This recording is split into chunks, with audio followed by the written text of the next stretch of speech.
Hi అందరికీ. మా యానివర్సరీకి మా హస్బెండ్‌కి గిఫ్ట్ చేద్దామని ఒక ఫోటో ఫ్రేము ఇలా కార్డ్‌బోర్డ్‌తో అయితే రెడీ చేశాను. ఫస్ట్ ఒక కార్డ్‌బోర్డ్ అయితే తీసుకున్నాను. దానికి గ్లూ అప్లై చేసి పైన వైట్ కలర్ పేపర్ అయితే అంటించుకున్నాను.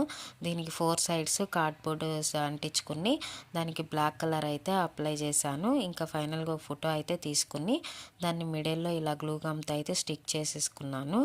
పైన వచ్చేసి ఒక కలర్ పేపర్ అయితే తీసుకున్నాను. దాన్ని చిన్న చిన్న హార్ట్స్ అయితే కట్ చేసి మొత్తాన్ని ఇలా చిన్న హార్ట్ షేప్లో అయితే గ్లూ గమ్తో ఇలా ఈ షేప్లో అయితే అంటించుకున్నాను. ఇంకొక సైడ్ వచ్చేసి క్యాలెండర్ అయితే డ్రా చేశాను. మా యానివర్సరీ డేట్ని ఇలా రెడ్ కలర్తో అయితే హార్ట్ షేప్లో ఇలా డ్రా చేశాను. కింద వచ్చేసి హ్యాపీ యానివర్సరీ అని రాశాను. అలాగే ఫైనల్గా ఇక్కడ థంబ్ వేద్దామని చెప్పేసి ఇద్దరివి 3 హార్ట్స్ అయితే ఇక్కడ డ్రా చేశాను. సైడ్ చిన్న మ్యాటర్తో అయితే ఫినిష్ చేశాను. ఫైనల్ లుక్ అయితే చాలా బాగా వచ్చింది. మీరు కూడా బర్త్డే కానీ యానివర్సరీ కానీ ఇలా ట్రై చేయండి, మంచిగా అనిపిస్తుంది. అలాగే నచ్చితే లైక్ చేయండి, సబ్స్క్రైబ్